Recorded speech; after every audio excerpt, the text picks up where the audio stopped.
Hi, to set up Fingerprint Unlock on your Redmi Note 14, just open Phone Settings, then scroll a bit till you could see this tab Fingerprints, Face Data and Screen Lock. So before adding Fingerprint Unlock, we would need to set Screen Lock first, because in my case, I got no Screen Lock protection. So I'm gonna go in my Screen Lock and set it. For that, I'm gonna pick pattern. Now we got this pop-up warning to remember password. Just tap got it and now set your pattern. Then draw it again and hit blue button confirm. And now we got this pop-up notification that we can add fingerprint. So let's use it and add one. For that, just place your finger on this fingerprint scanner and make sure both your finger and the screen are clean. So just press and lift when you feel vibration. You will need to repeat this process till the circle will be completed with those blue lines.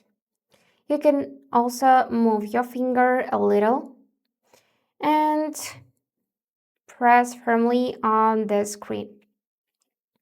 So this is really simple process, as you can see. But you need to be patient for that because it is not so fast. So let's press and lift, press and lift, and again.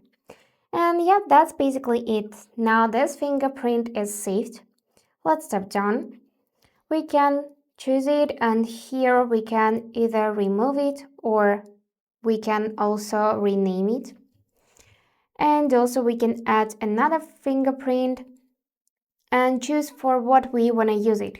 For lock screen, for example, for privacy password, for app lock, shortcuts and fingerprint payments. And of course you can enable to show fingerprint icon when the screen is off, which is really helpful. And now let's change animation. For that, I'm gonna pick this fingerprint animation. And as you can see, we got several options. So I would like to choose this pulse one. And now let's test it. I'm gonna lock my phone and place my finger on the scanner. And as you can see, it's working. We also got this cute animation. So that's it for today. If you found this video helpful, please subscribe, like, and comment. And I wish you all the best. Bye bye.